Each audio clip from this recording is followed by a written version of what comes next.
الحمد لله الذي رفع السماء بقدرته ودحى الأرض بمشيته وخلق الخلائق بإرادته واستوى على العرش بقوته ليس له بديل ولا عديل ولا شارك ولا مشارك ونشهد أن لا إله إلا الله وحده لا شريك له ونشهد أن سيدنا وسندنا وأولانا ومولانا محمدا عبده ورسوله الذي أرسل بالحق بشيرا ونذيرا وداعيا إلى الله بإذنه وسراجا منيرا أما بعد فأعوذ بالله من الشيطان الرجيم بسم الله الرحمن الرحيم وجاهدوا في الله حق جهاده هو اجتباكم وما جعل عليكم في الدين من حرج ملة أبيكم إبراهيم وسماكم المسلمين من قبل وفي هذا ليكون الرسول شهيدا عليكم وتكونوا شهداء على الناس وقال النبي صلى الله تبارك وتعالى عليه وسلم إن الله تبارك وتعالى بعثني كافة للناس رحمة فأدوا عني أو كما قال النبي صلى الله تبارك وتعالى عليه وسلم. میرے محترم پیارے بھائیو، اللہ تعالیٰ نے ہر انسان کی فطرت میں آگے بڑھنے کا ایک جذبہ رکھا ہے. بہتر سے بہترین اور خوب سے خوب ترین کی جستجو میں انسان ہمیشہ سرگردہ پھرتا ہے. یہ صفت فقط انسانوں کے اندر ہی ہے، جانوروں کے اندر بالکل نہیں ہے. 2000 سال پہلے کبوتر نے جو گھونسلہ بنایا تھا، 2000 سال کے بعد کبوتر ویسا ہی گھونسلہ بنا رہا ہے. اور 2000 سال پہلے چڑیا نے جو اپنا مالا بنایا تھا، 2000 سال کے بعد چڑیا اپنا مالا ویسے ہی بنا رہی ہے. اللہ تعالیٰ نے انسان میں عقل کا ایک بہت بڑی عقل کی نعمت دی ہے. عقل کی بنیاد پر انسان دن بدن آگے بڑھنے کی فکر میں ہے. انسان پہلے جھونپڑے کا مالک تھا، جھونپڑے سے بنگلے تک پہنچا، چھوٹی چھوٹی دکانوں سے بڑے بڑے مارکیٹ تک پہنچا، بیل گاڑی سے راکٹ تک پہنچا. کہ اللہ نے انسان میں عقل کا ایک بہت بڑا جذبہ رکھا ہے، اور عقل کے بل بوتے پر انسان دنیا میں آگے بڑھنے کی فکر کرتا ہے. لیکن میرے بھائیو، آگے بڑھنا دو طرح کا ہوتا ہے. ایک ہوتا ہے آگے بڑھنا دین کی طرف، اور ایک ہوتا ہے آگے بڑھنا آخرت کی طرف، دنیا کی طرف. اللہ تعالیٰ نے قرآن کریم میں دین کی طرف آگے بڑھنے کی ترغیب دی ہے. دین کی طرف، جنت کی طرف، مغفرت کی طرف، بھلائیوں کی طرف اللہ تعالیٰ نے آگے بڑھنے کی ترغیب دی ہے. وَسَارِعُوا إِلَى مَغْفِرَةٍ مِّن رَّبِّكُمْ، دوڑو اپنے رب کی مغفرت کی طرف اور ایسی جنت کی طرف جن کی چوڑائی آسمان و زمین کے برابر ہے. کہیں تو اللہ نے کہا فَفِرُّوا إِلَى اللَّهِ، اللہ تبارک و تعالیٰ کی طرف بھاگو، تمہاری منزل اللہ ہے. اللہ ملا تو سب کچھ ملا، اللہ نہ ملا تو کچھ بھی نہ ملا. تو اللہ تعالیٰ نے اپنی طرف بندوں کو بھاگنے کی ترغیب دی ہے. وسابقوا، آگے بڑھو. تو دین میں اور آخرت کی طرف آگے بڑھنے کی ترغیب دی ہے. اور حدیث پاک میں اللہ کے نبی صلی اللہ تبارک و تعالی علیہ وسلم نے فرمایا بادروا بالاعمال الصالحہ، کہ نیک عمل کے کرنے میں جلدی کرو، نیک عمل کے کرنے میں جلدی کرو. تکون فتن کقطع اللیل المظلم، کہ قریب زمینوں پر ایسے خطرناک فتنے آنے والے ہیں اندھیری رات کے ٹکڑوں کی طرح. جیسے مغرب کی نماز کے بعد اندھیرا تھوڑا ہوتا ہے، پھر اندھیرا بڑھ جاتا ہے، پھر پوری رات بھائیو اندھیری ہو جاتی ہے. کہ اندھیرے میں انسان کو پتہ نہیں چلتا زمین پر کیا گرا ہے، انسان کو پتہ نہیں ہوتا. اس طریقے پر انسان کے دلوں پر فتنے آ رہے ہیں کہ انسان کو حق اور باطل کا پتہ نہیں ہوتا. حق کیا ہے، حق کی محنت کیا ہے، باطل کیا ہے، باطل کی محنت کیا ہے. صحابہ نے پوچھا اللہ کے نبی صلی اللہ تبارک و تعالیٰ علیہ وسلم اس فتنے کا نتیجہ کیا ہوگا؟ تو آپ نے فرمایا فتنے کا نتیجہ یہ ہوگا کہ انسان صبح کے وقت مومن ہوگا، شام کے وقت کافر ہوگا، شام کے وقت مومن ہوگا، صبح کے وقت کافر ہوگا۔ یہ فتنے کا نتیجہ ہوگا۔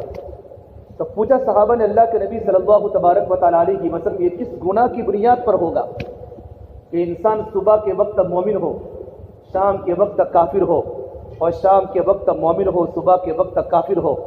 تو میرے نبی نے فرمایا، جب انسان دنیا کو دین پر ترجیح دے گا، دنیا کو آگے رکھے گا، دین کو پیچھے رکھے گا، دنیا کے تقاضوں کو آگے رکھے گا، دین کی محنت کو پیچھے رکھے گا، تو یہ حالت آئے گی کہ انسان صبح کے وقت مومن ہوگا اور شام کے وقت اس کا ایمان سلب ہو گیا ہوگا، شام کے وقت مومن ہوگا، صبح کے وقت اللہ نے اس کے ایمان کو کھینچ لیا ہوگا۔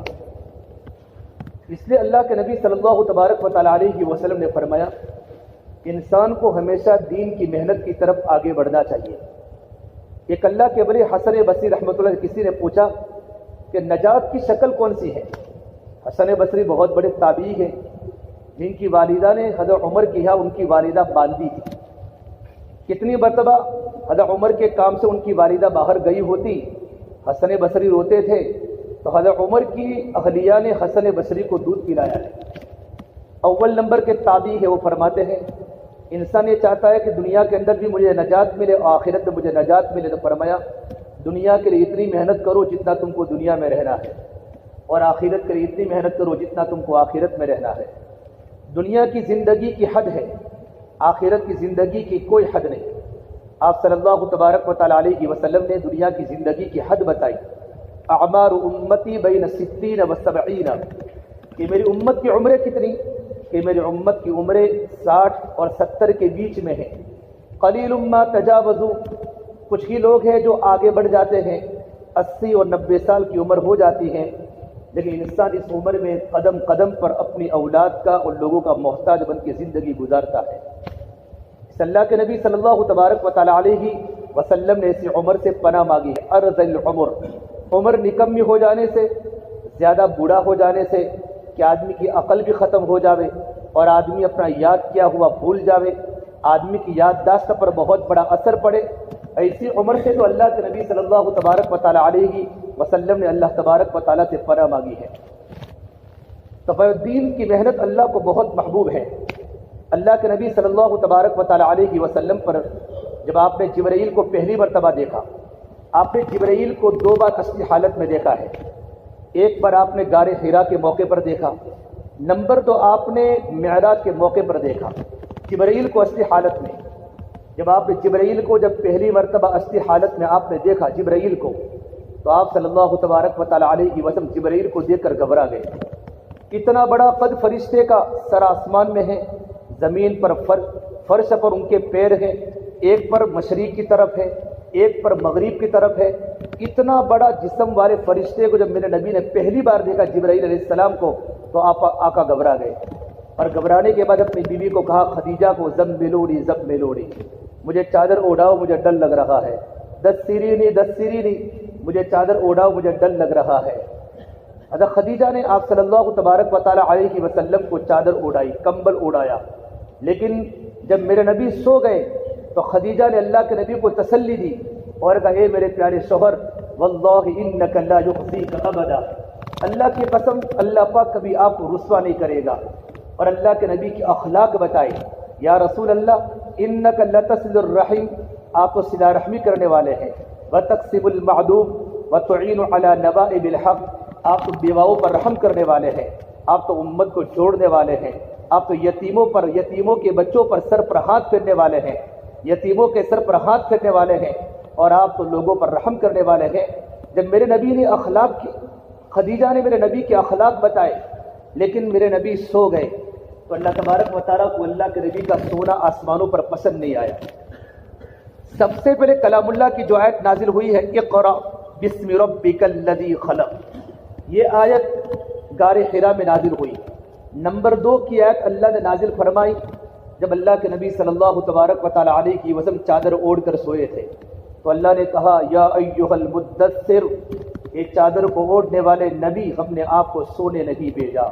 قم فانذر، قم حبیبی کم تنام، الشمس والقمر لا ینام، نبی سورج بھی سوتا نہیں ہے اور چاند بھی سوتا نہیں ہے، اور آپ سو گئے نہیں، اٹھو۔ اور قم کے بعد فا قم فانذر کہا، قم ثم انذر نہیں کہا۔ نبی جی آپ کھڑے ہوتے ہی آپ کی ذمہ داری ہے میرے بندوں کو جہنم کے عذاب سے ڈراؤ، اور میرے بندوں کو جہنم کے عذابات سے ڈراؤ، آخرت کا ڈر پیدا کرو، اور ربک فکبر، اللہ کی بڑائی کو بیان کرو، اللہ تعالیٰ کی طاقت کو بیان کرو، اللہ کی کبریائی کو بولو، اللہ کی عظمت کو بولو۔ یہ میرے نبی کو حکم ہوا۔ اللہ کے نبی صلی اللہ تبارک و تعالیٰ علیہ وسلم پر جب آیت نازل ہوئی تو اسی وقت آپ نے اپنی بیوی خدیجہ کو فرمایا، یا خدیجہ الفراش لا راحت بعد اليوم، اے خدیجہ میرے بستر کو لپیٹ کے رکھ لے، آج سے میرے آرام کے دن چلے گئے، آج سے میرے آرام کے دن چلے گئے۔ الفراش لا راحت بعد اليوم انقطع ایام النوم والراحہ، اے خدیجہ آج سے میرے سونے کے دن بھی چلے گئے اور میرے آرام کے دن بھی چلے گئے۔ اس کے بعد آپ صلی اللہ تبارک و تعالیٰ علیہ وسلم نے رونا شروع کیا، اور آپ نے فرمایا اللہ نے مجھے پورے عالم کا نبی بنا کر بھیجا ہے، قل یا ایھا الناس انی رسول اللہ الیکم جمیعا، اللہ نے مجھے پورے عالم کا نبی بنا کر بھیجا ہے، لیکن چاروں طرف صنم کا ماحول ہے، چاروں طرف اللہ کے غیر کی آواز ہے، چاروں طرف بتوں کی عبادت ہو رہی ہے، جنگلوں میں دیکھو تو صنم کی صدائے، پہاڑوں میں دیکھو تو صنم کی صدائے، بازاروں میں دیکھو تو صنم کی صدائے، وادیوں میں دیکھو تو صنم کی آوازیں، گھر گھر میں صنم کی پوجا ہے، بیت اللہ میں 360 صنم ہیں۔ یہ خدیجہ اس صنم کے ماحول میں سمجھ کی بات کو کون سنے گا؟ بتوں کے ماحول میں اللہ کی توحید کی بات کو کون سنے گا؟ حضرت خدیجہ نے کہا یا رسول اللہ انت اول من تدعو انا اول من استجیب، اب دعوت دینے میں پہل کرے، میں لبیک کہنے میں پہل کروں گی۔ سب سے پہلے اللہ کے نبی صلی اللہ تبارک و تعالیٰ علیہ وسلم کی بات حضرت خدیجہ نے مانی۔ میرے بھائیو اتنی مانی کہ خدیجہ مکہ کی مالدار ترین عورت ہے، مکہ کی تاجرہ عورت ہے۔ آپ صلی اللہ تبارک و تعالیٰ علیہ وسلم کے ہاتھ پر بیعت ہونے کے بعد، اللہ کے نبی کے پاس عہد کرنے کے بعد، چشم فلک نے وہ دین بھی دیکھا ہے کہ سارا کا سارا مار اللہ کے دین، نبی کے دین پر لٹا دیا۔ ایک بار ظہر کے بعد آپ صلی اللہ تبارک و تعالیٰ علیہ وسلم اپنے گھر پر تشریف لا رہے ہیں تو گھر میں رونے کی آواز آ رہی ہے۔ پوچھا خدیجہ گھر میں کون رو رہا ہے؟ کہا یا رسول اللہ آپ کی بیٹیاں مارے بھوک کے گھر میں رو رہی ہیں، اور فاقہ گھر پر مہمان بن کے آ چکا ہے۔ زینب بھی رو رہی ہیں، ام کلثوم بھی رو رہی ہیں، اور رقیہ بھی رو رہی ہیں، اور آپ کی بیٹی لخت جگر جنت کی عورتوں کی سردار فاطمہ الزہرا بھی رو رہی ہیں۔ میرے بھائیوں کون باپ اپنی بیٹی کے دکھڑے کو برداشت کر سکتا ہے؟ یہ تو محمد عربی صلی اللہ تبارک و تعالیٰ علیہ وسلم کی بیٹیاں ہیں۔ آپ گھر پر تشریف نہیں لے گئے، آپ سیدھے صفا پہاڑی پر پہنچے، اور صفا پہاڑی پر پہنچنے کے بعد جبرائیل سے ملاقات ہوئی، اور جبرائیل کو یوں فرمایا یا جبرائیل والذی نفس بیدہ محمد ما امثال اہل محمد کفۃ عما شعیر، اے جبرائیل اس ذات کی قسم جس کے قبض محمد عربی کی جان ہے، آج میرے گھر پر میری بچیاں موجود ہیں لیکن کھلانے کے لیے میرے پاس مٹھی جو بھی موجود نہیں ہے۔ بھائیو گھر کو بھوکا رکھا، گھر میں تکلیف آئی، لیکن آپ صلی اللہ تبارک و تعالیٰ علیہ وسلم امت میں دعوت کی محنت کر رہے ہیں۔ اللہ کے بندے اللہ سے کیسے جڑے، اللہ کے بندے اللہ کی معرفت کو کیسے حاصل کرے، اور اللہ کے بندوں کے دل میں اللہ کا یقین کیسے آوے۔ ایک صحابی فرماتے، منیب ازری فرماتے رضی اللہ تعالیٰ عنہ کہ میں نے اللہ کے نبی کو دیکھا زمانے جاہلیت میں، آپ فجر کی نماز کے بعد نکلے ملاقاتوں میں، کون ملاقاتوں میں جا رہا ہے؟ اکثر ہمارا مجمع فجر کی نماز کے بعد سو جاتا ہے، پورا گھر ماتم بچ جاتا ہے، مرد بھی سوتے ہیں، عورتیں بھی سو جاتی ہیں، اور بچے بھی سو جاتے ہیں جو بچے بڑے ہوتے ہیں۔ فجر کی نماز کے بعد آپ صلی اللہ تبارک و تعالیٰ علیہ وسلم اپنی امت کی فکر میں نکلے ہیں۔ حضرت منیب ازری فرماتے ہیں کہ میں نے اللہ کے نبی کو دیکھا، فجر کے بعد اب ملاقاتوں میں چلے، ایک انسان آیا جسے میرے نبی کے چہرے پر تھوکا، فَمِنْهُمْ مَنْ حَثَى عَلَيْهِ التُّرَابَ، میرے نبی کے چہرے پر تھوکا۔ محمد عربی صلی اللہ تبارک و تعالیٰ علیہ وسلم کے چہرے پر تھوکا ہے۔ اللہ نے قرآن کریم میں نبی کے چہرے کی قسم کھائی ہے۔ امام راضی تفسیر کے کنگ ہیں، انہوں نے ترجمہ کیا ہے وَالضُّحَىٰ، نبی تیرے روشن چہرے کی قسم، واللیل اذا سجا، تیری سیاہ زلفوں کی قسم، ما ودعک ربک وما قلا، تیرا رب تجھے کیسے چھوڑ سکتا ہے، وللآخرۃ خیر لک من الاولی، نبی جی آخرت دنیا سے بہتر ہے، ولسوف یعطیک ربک فترضی، اے میرے نبی میں تجھے اتنا دینے والا ہوں، اتنا دینے والا ہوں کہ تو راضی ہو جائے گا، آپ راضی ہو جائیں گے۔ اللہ نے ہر نبی کو یوں کہا مجھ سے مانگو، ہر بندے کو یوں کہا مجھ سے مانگو تاکہ میں راضی ہو جاؤں، لیکن میرے نبی کو فرمایا اے میرے نبی میں آپ کو اتنا دینے والا ہوں، اتنا دینے والا ہوں کہ آپ راضی ہو جائیں گے۔ میرے نبی کے چہرے کی قسم اللہ نے قرآن میں اٹھائی ہے، اس نبی کو دعوت کی بنیاد پر، اللہ کے بندوں کو دین کی بات پہنچانے پر میرے نبی کے چہرے پر لوگوں نے تھوکا ہے۔ آپ آگے گئے، ایک نے میرے نبی کے چہرے پر مٹی ڈالی اور ایک نبی کے وَمِنْهُمْ مَنْ حَسَى عَلَيْهِ التُّرَابَ، ایک تھوکا، فَمِنْهُمْ مَنْ تَفَلَ فِي وَجْهِهِ، ایک نے مٹی ڈالی اور ایک نے میرے نبی کو گالی بولی ہے، گالی محمد عربی صلی اللہ تبارک و تعالی علیہ وسلم کو، حتیٰ انتصف النہار، یہاں تک کہ سورج بالکل سر پر آ چکا۔ فجر کے بعد آپ اللہ کے بندوں کی ملاقات میں نکلے ہیں، میرا امتی جہنم سے بچے، جنت پہ جانے والے کیسے بنے، اسی غم میں آپ گھر پر آئے، آپ کے چہرے پر تھوک بھی ہے اور آپ کے چہرے پر مٹی بھی ہے، گالیاں کھا کھا کے آپ کا پورا بدن ٹوٹ چکا ہے، آپ کے چہرے پر غم کے آثار ہیں۔ آپ گھر پر آئے، آپ کی بیٹی زینب نے اللہ کے نبی کو دیکھا کہ میرے ابا کے چہرے پر تھوک بھی ہے، میرے ابا کے چہرے پر غبار اور مٹی بھی ہے، ایک پیالہ لے کر آئے، پیالے میں پانی تھا، جب بیٹی نے میرے نبی کو دیکھا تو بیٹی رو پڑی اور اس کی آنکھیں چھلک اٹھی۔ آپ صلی اللہ تبارک و تعالی علیہ وسلم بھی اپنی بیٹی کو دیکھ کر آپ کی آنکھوں میں ٹپ ٹپ آنسو گرنے لگے اور کہا بیٹی زینب تم مت رو، لا تخشى علی ابیک الخیل، اللہ تعالیٰ تیرے ابا کی آسمانوں پر حفاظت کر رہا ہے۔ میرے بھائیو، دنیا میں جو دین پہنچا ہے اے میرے نبی کی قربانی کی برکت سے پہنچا ہے۔ ایک صحابی فرماتے ہیں آپ صلی اللہ تبارک و تعالی علیہ وسلم حج کے موقع پر آپ لوگوں کو تلاش کرتے تھے، حج میں لوگ زمانے جاہلیت میں حج کیا کرتے تھے، آپ ان کے خیموں کے پاس جاتے تھے اور ان کی زندگی کی فکر کرتے تھے۔ آپ ایک خیمے میں گئے اور ان کو جا کر کہا میں اللہ کا نبی ہوں، اللہ نے مجھے نبی بنا کر بھیجا ہے، کیا تم مجھے اپنے علاقوں میں لے جاؤ گے تاکہ میں وہاں جا کر اللہ کا پیغام پہنچاؤں، اللہ کی کبریائی کو بولوں، اللہ کی طاقت کو بولوں۔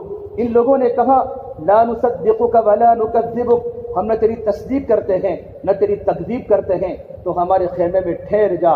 میرے نبی خیمے میں ٹھہرے کہ مجھے یہ لوگ اپنے علاقے میں لے جائیں گے، کیونکہ مکہ والوں نے میرے نبی کو دھکے مار کے نکالا تھا، قوم نے دھکے مارے تھے، آپ کے دل میں درد تھا، آپ کے دل میں امت کی فکر تھی کہ میرے امت جہنم سے کیسے بچے۔ وہ لوگ میرے آقا فجر کے بعد کے بیٹھے ہوئے ہیں، سورج کے اوپر آنے کے پہلے ان کا سردار آیا، بجلہ ابن قیس القشیری آیا، اس نے پوچھا من ھذا، یہ کون بیٹھا ہے تمہارے خیمے میں؟ تو ان کے قبیلے کے لوگوں نے کہا یہ وہ نبی ہے محمد صلی اللہ علیہ وسلم جو اپنے کو نبی کہتے ہیں، اور انہوں نے مجھے یوں کہا کہ تم مجھے اپنے علاقے میں لے جاؤ تاکہ میں وہاں جا کر اللہ کے بندوں کو اللہ کی دین کی دعوت دوں۔ کہ تم نے کیا جواب دیا؟ تو ہم نے یہ جواب دیا ہے نہ ہم آپ کی تصدیق کرتے ہیں نہ ہم آپ کی باتوں کو جھٹلاتے ہیں، لیکن ہم اپنے علاقے میں آپ کو ضرور لے جائیں گے۔ تو بجلہ ابن قیس قشیری نے کیا کہا، اے میرے قبیلے والو، تم مکہ میں حج کرنے آئے ہو تو مکہ المکرمہ سے اپنے اپنے قبیلے میں کچھ لے کر جاؤ گے، کوئی نہ کوئی چیز انسان مکہ سے اپنے گھر پر لے جائے گا، اگر تم اس کو لے گئے تو اللہ کی قسم، بت کی قسم، اس نے کہا تم مکہ کی سب سے بدترین چیز کو لے کر جاؤ گے، مکہ کی سب سے بدترین چیز کو لے کر جاؤ گے۔ پھر کہا میرے نبی کو اٹھ، قم الحق بقومک، اٹھ جا اور اپنے قوم کے ساتھ مل جا، اگر میری قوم نے اگر تجھے پناہ نہ دی ہوتی لضربت عنقک، میں تیری گردن کو نعوذ باللہ اڑا دیتا۔ میرے نبی کو امت کا درد تھا، فجر کے بعد سے بیٹھے ہوئے ہیں، میں اللہ کے بندوں کو اللہ کی دین کی دعوت دوں، میں اللہ کے بندوں کو رب کا پیغام پہنچاؤں۔ میرے نبی تڑپتے تھے کہ قرآن کریم میں نبی کی تسلی کے بارے میں آیات نازل ہوئی ہیں، فلا تذهب نفسك عليهم حسرات، اے نبی تیرے آنسو ہمیں دیکھے نہیں جاتے، اے نبی تیرا رونا ہمیں دیکھا نہیں جاتا، اے نبی تیرا تڑپنا ہمیں دیکھا نہیں جاتا، فلا تذهب نفسك عليهم حسرات، اے نبی کہیں تو پچھتا پچھتا کر اپنی جان کو ہلاکت میں نہ ڈال دے۔ اللہ نے قرآن کریم میں 121 مرتبہ میرے نبی کو تسلی دی ہے، نبی آپ کتنی تبلیغ کی محنت کریں گے کہ اپنی جان کو ہلاکت میں نہ ڈال دے۔ لست علیہم بوکیل لست علیہم بمسیطر لعلک باخع نفسک الا یکونوا مؤمنین ولقد نعلم انک یضیق صدرک بما یقولون فسبح بحمد ربک وکن من الساجدین۔ بھائیو جب قرآن کریم کی آیات کا مطالعہ کرو تو آپ کو معلوم پڑے گا میرے نبی کے دل میں امت کا کتنا درد تھا، اور اللہ نے نبی کے بارے میں تسلی کی آیات نازل فرمائی۔ آپ اپنی چادر کو لے کر اٹھ گئے جب اس نے ایسا کہا، اپنے اونٹنی پر بیٹھے تھے، بجلا ابن قیس القشری نے آپ صلی اللہ تبارک و تعالی علیہ وسلم کی اونٹنی کے پیروں پر کوچوں پر اس نے یوں کر کے نیزہ مارا، اونٹنی بد کی، میرے نبی اوپر سے نیچے گر گئے اور آپ کے چہرے پر خون آیا، رخسار پر خون آیا، تب بھی میرے نبی کی زبان پر یہ جملہ تھا، اللہم اہد قومی فانہم لا یعلمون، اے اللہ میری قوم کو ہدایت دے، میری قوم مجھے جانتی نہیں ہے۔ اس نبی کے دل میں امت کا اتنا درد ہو، اور یہ امت تبلیغ کی محنت کو چھوڑ چکی ہے، اللہ کے بندوں کو چھوڑ چکی ہے، ہر ایک اپنے کاروبار میں مست ہے۔ میرے بھائی منڈی والا آواز لگا رہا ہے، سبزی والا آواز لگا رہا ہے، ریڑھی والا آواز لگا رہا ہے، اللہ کی دعوت دینے والا کوئی نہیں اور اللہ کا تعارف کرنے والا کوئی نہیں۔ بازار سنسان پڑے ہیں، گلیاں سنسان پڑی ہیں، نوجوان نماز سے دور ہو چکے ہیں، بوڑھے موبائل کے عادی ہو چکے ہیں، ہمارے گھر کی جوان بیٹیاں سر سے دوپٹے اتار ہو چکی ہیں، بھائی حکمراں ظالم بن چکے ہیں، مظلوم کی ہائے ہائے سننے والا کوئی نہیں ہے، اور وکیلوں کا قلم فروخت ہو چکا ہے، بھائی کوئی سننے والا نہیں۔ اللہ اپنے بندوں کی فریاد کو سنتا ہے۔ ہم اپنے نبی کے غم کو لے میرے بھائیوں، ساری خوشیاں اچھی نہیں ہوتی، کچھ غم بھی اچھے ہوتے ہیں، اور وہ غم نبی والا غم ہے، اور وہ نبی والا درد ہے۔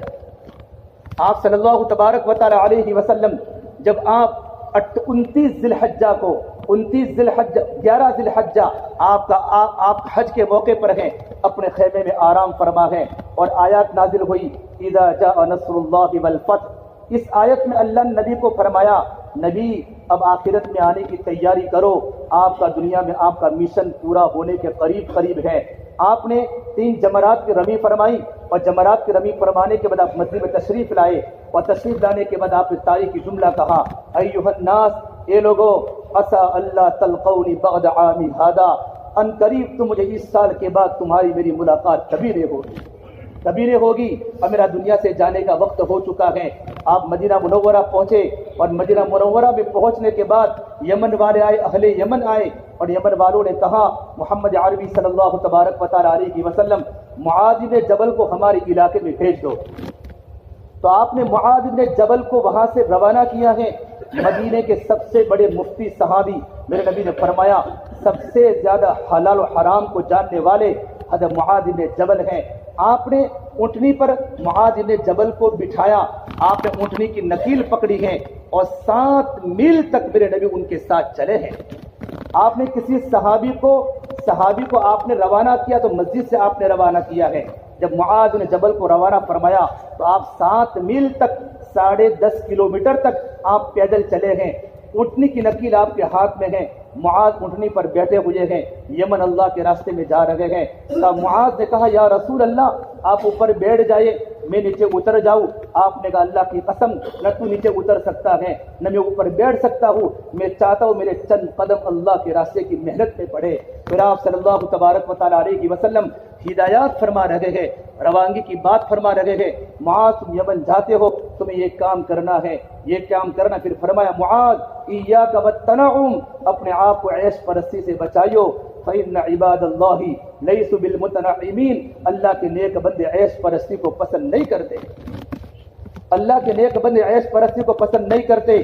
جب مدینے کی سرحد آئی تو آپ نے کہا معاذ تم یمن تو جاتے ہو، عسى اللہ تلقانی بعد عامی ھذا ولعلک تمر بمسجدی وقبری، معاذ تم دوبارہ واپس آؤ گے تو تم میری زیارت نہیں کر سکو گے، جب تمہارا گزر میری قبر کے پاس ہوگا، جب تمہارا گزر میری مسجد کے پاس سے ہوگا۔ اتنا خطرناک جملہ تھا، صحابہ کرام کی رگ رگ میں نبی کی محبت تھی۔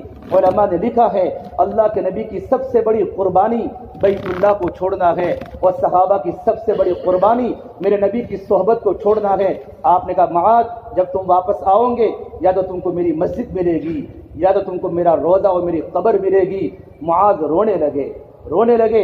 اللہ کے نبی صلی اللہ تبارک و تعالی علیہ وسلم معاذ کے آنکھوں میں آنسو کو دیکھ کر آپ نے اپنا چہرہ نحو المدینہ، مدینے کی طرف آپ نے اپنا منہ کر دیا اور آپ نے کہا لا تبکی یا معاذ، کہ معاذ تم مت رو، ان اول الناس بی المتقون من کانوا وحیث کانوا۔